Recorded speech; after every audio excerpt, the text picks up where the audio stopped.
Good morning class. Today we will start our new chapter that is linear equation in two variable. ये जो chapter है ये Nitin sir ने आपको पढ़ाया था at the time of starting the online classes. ठीक है, linear equation in two variables में जो हमें पढ़ना होता है वो सबसे पहले हमें पढ़ना होता है ग्राफिकल मेथड, फिर हमें पढ़ना होता है एलिमिनेशन, फिर हमें पढ़ना होता है सब्स्टिट्यूशन, फिर हमें पढ़ना होता है क्रॉस मल्टीप्लिकेशन. उसके बाद हम पढ़ते हैं कंडीशंस और then we will have to solve the word problems. ठीक है, तो जो अभी हम लीनियर इक्वेशंस में वर्ड प्रॉब्लम्स वाली एक्सरसाइज नहीं करेंगे और वो आपके एग्जाम्स में भी नहीं आएगी. ठीक है, तो आज हम क्रॉस मल्टीप्लिकेशन मेथड देखेंगे. बट क्रॉस मल्टीप्लिकेशन मेथड करने से पहले कुछ बेसिक स्टार्ट्स करते हैं. सो आपने प्रीवियस क्लासेस में पढ़ा होगा कि what is a linear equation in a one variable. For example मैं जनरल फॉर्म लिख रहा हूँ. Linear equation in one variable की जनरल फॉर्म होती है ax + b = 0.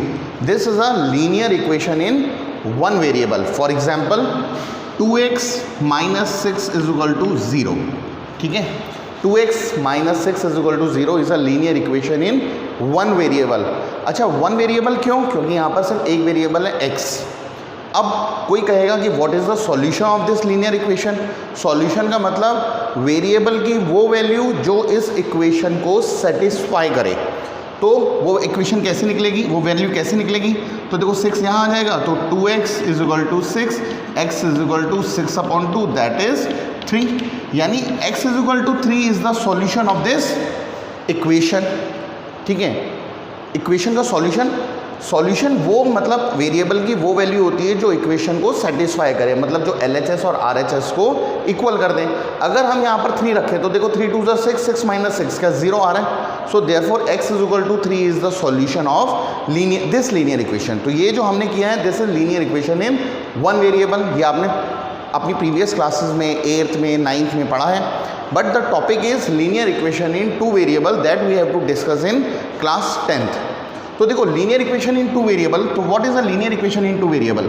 ax प्लस, अब यहाँ पर एक वेरिएबल है तो ax. अब यहाँ पर हम पढ़ रहे हैं दो वेरिएबल, तो ax + by + c = 0. This is a linear equation in two variable. The generalised equation of linear equation in two variable ax + by + c = 0. पर यहाँ पर जो हमें पढ़ना होता है, ठीक है, ये हमें पढ़ना होता है system of linear equation. Have a look. हमें जो क्लास 10 में पढ़ना होता है ये पढ़ना होता है हमें system of simultaneous linear equation.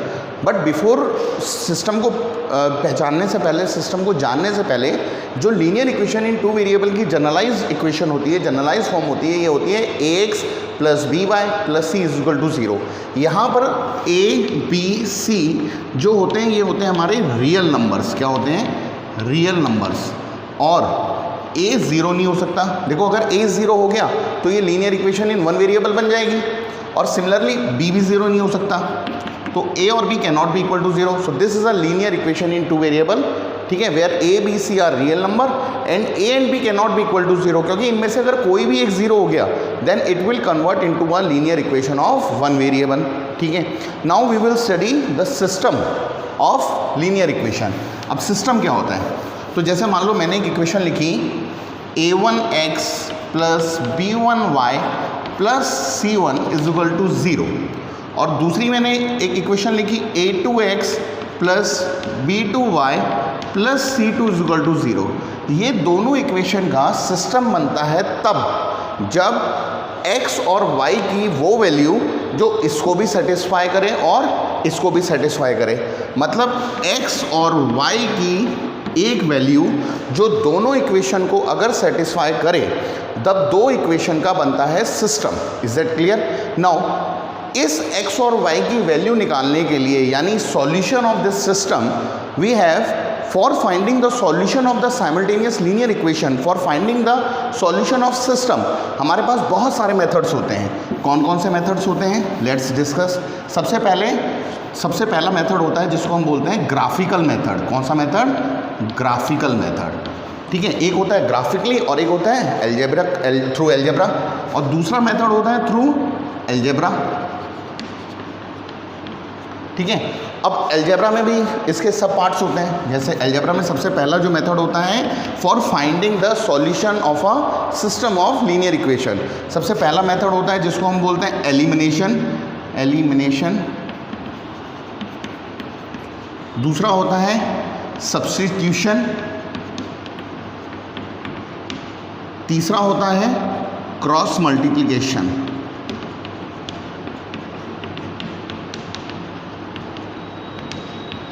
और एक मेथड और होता है जिसको हम बोलते हैं completing the square method, but CBSE has eliminated that topic from the curriculum.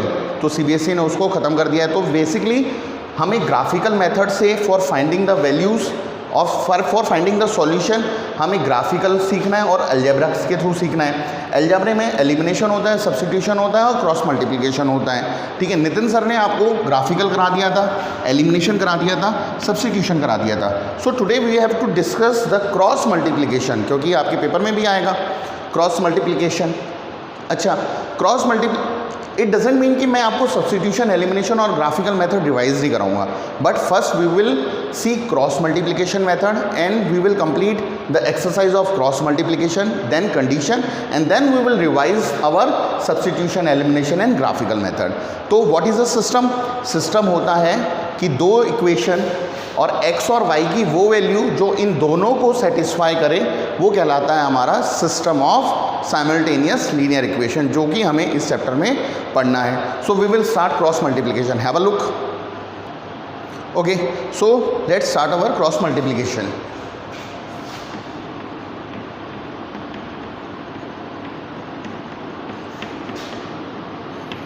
Solution of simultaneous linear equation by cross multiplication method.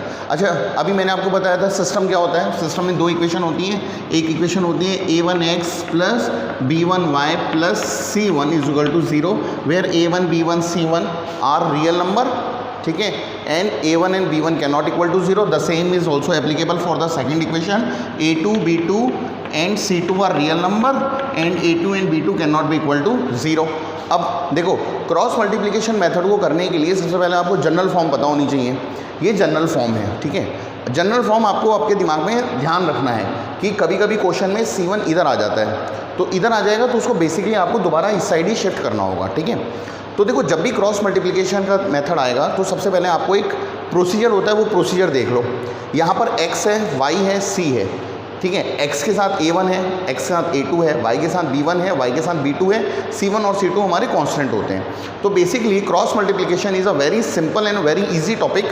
कैसे करते हैं? देखो, यहाँ पर लिख लेते हैं x अपॉन, क्या लिख लेते हैं? x upon is equal to, यहाँ पर लिख लेते हैं y अपॉन, और इज इक्वल टू यहाँ लिख लेते हैं 1 अपॉन, ठीक है।